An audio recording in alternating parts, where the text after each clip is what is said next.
Hi, it's well and truly hay fever season now with lovely sunny conditions. Not that warm today, but it has been warm and a bit of a strong breeze blowing. So, perfect conditions for pollen to be distributed and causing misery for a lot of people.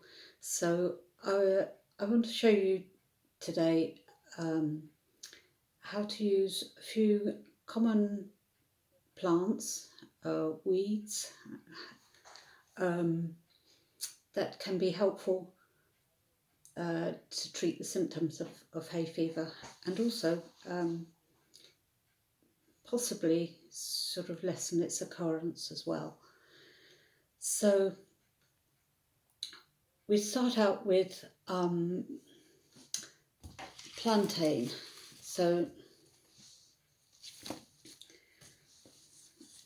plantain is this one. This is the narrow-leaved plantain. There's also the broad-leaved plantain, which has a sort of much rounder leaf and doesn't grow so tall. And also the seed heads, the flower heads would be much longer, which gives its other name of rat's tail plantain, because it does look very much like a rat's tail. But as I said, this is a narrow leaf plantain, sometimes called ribwort, because you can see all the ribs running up along the leaf. Very, very common in sort of pastures and roadsides, etc. You might recognise the seeds, the tops of the flowers.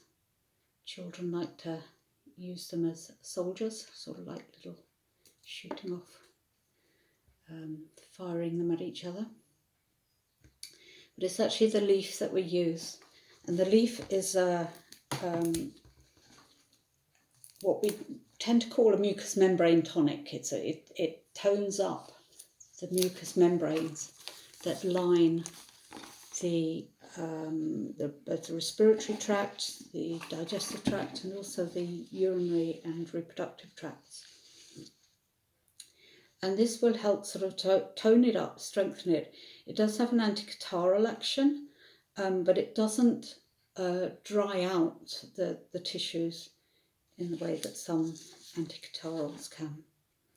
So that's one herb that we're going to use. And then I'm also going to use some mint.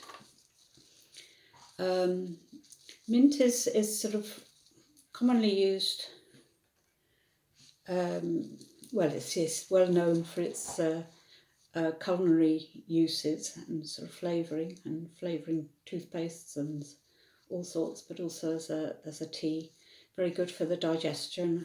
And it's very good in fevers and colds. So I'm mainly going to use it here for its sort of cooling attributes. It's an unusual herb because it can be both cooling and heating, depending on the variety that's used, but also the quantity that it's used in. So for cooling, we just need a small bit, and it's going to add a bit of flavour to the tea as well. So we'll add some mint.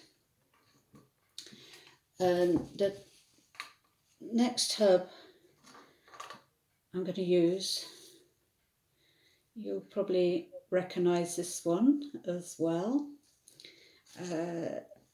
because this is stinging nettle.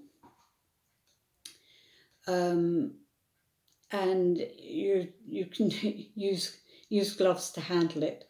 I'm sort of quite well used to handling them and don't really bother, because if you grasp it firmly enough, as in grasp the nettle, you don't normally have any problems with it. So nettles is another one that we're going to add. Nettles is excellent in so many different ways. It's highly nutritious with a large amount of sort of minerals and vitamins. So minerals such as iron, but also calcium, magnesium, and then it will have vitamins, very high in vitamin C, which helps with the absorption of the iron, and vitamin A as well. So it's good. So nutritionally, it's a very good, well known for its sort of detoxing action as well. It helps to detox through the urinary tract. But what is less known is that it has a very good antihistamine action. And this is why we're using it in hay fever, because the hay fever is an allergic reaction which produces an excess histamine, and that causes the classic symptoms of runny nose, watery eyes, etc. So it's actually good for a wide number of sort of allergic type presentations. So that's a very important one for the hay fever mix. So that, and the other one that I'm going to use is elderflower. Now it's a bit early for elderflower to be out at the moment, so I have some dried elderflowers there. You can see they're sort of nicely dried, crumbled. Make sure that if you are using dried elderflowers, make sure they still got a sort of good creamy colour and not too brown and dark, and that shows that they're still fresh, as in not too old and deteriorated. So what I'm going to do is I'm just going to make a simple tea, because this is the easiest ways of using herbs other than eating them directly. And you can just sort of put the whole leaf into a cup, but cutting it up just makes more sort of surface area of the plant to be exposed to the water. So we're just going to put that into a teapot, and we'll chop the same with the nettles.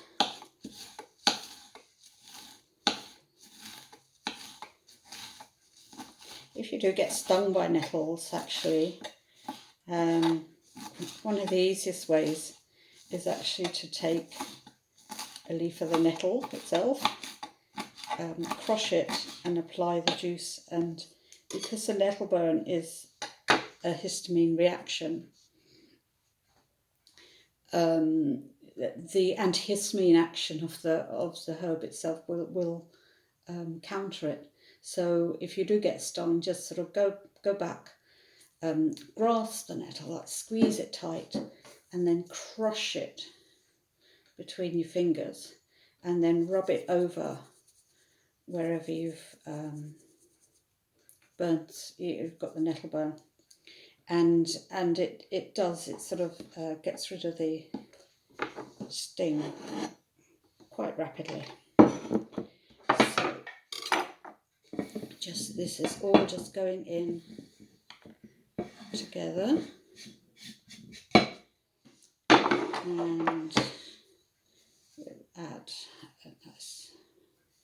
With these herbs are all very, very safe herbs to use. So quantity wise, I wouldn't be too fussy. Obviously, the more herbs you use, the stronger the action is going to be. So it would depend a lot on the severity of your symptoms, as to how strong you make it. So just let the kettle boil.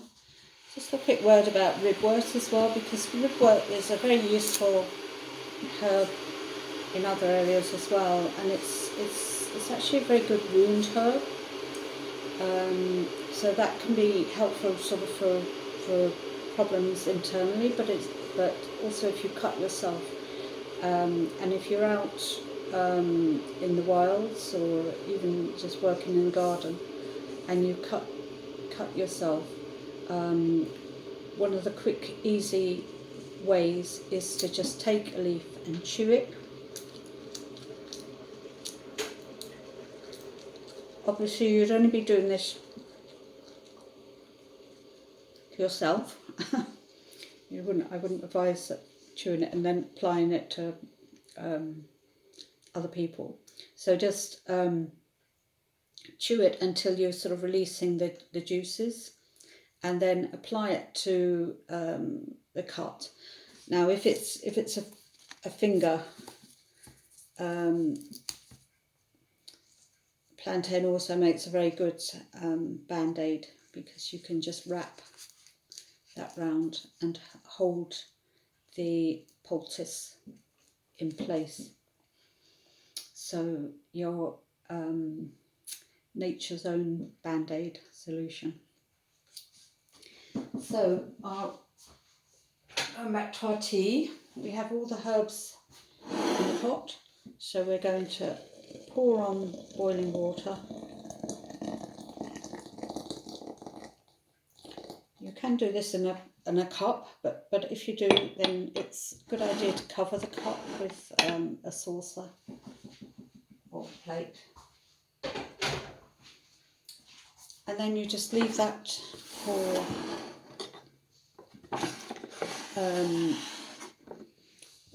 5-10 minutes, just to let it brew,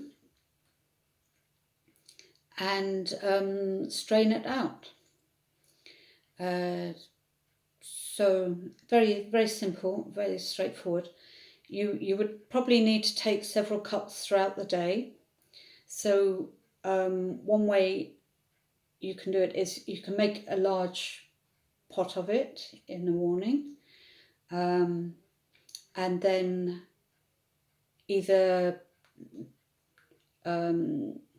just sort of drink it throughout the day, either cold, or you can reheat it, and so you don't have to be sort of fiddling around making it several cups throughout the day. Okay, so I'll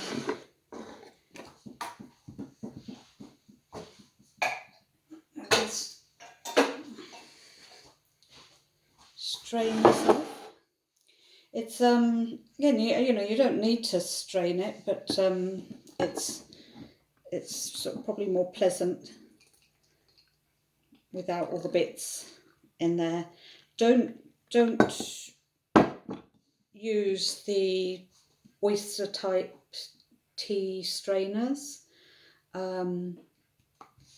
as generally they don't allow enough circulation of the water around the herb. The herb can't distribute itself widely, so there's less extraction goes on.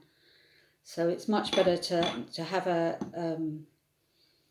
teapot, or a French press is a nice way of doing it as well, and it's quite nice then because you can see the herb floating in the water. So if you want to sweeten it, a bit of honey, and local honey, of course, has a reputation of helping with hay fever as well. So cheers. Lovely.